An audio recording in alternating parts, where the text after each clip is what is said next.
Okay, I got a quick short for you for finding vacuum leaks.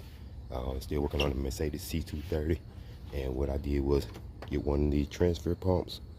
They sell them at O'Reilly's at parts stores, and I disconnect my brake booster hose and connect the hose from this, the pump, to the brake booster hose.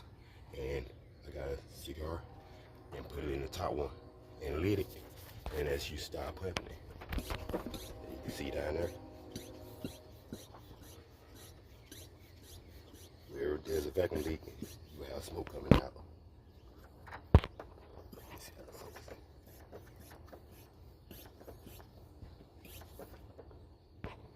And here also,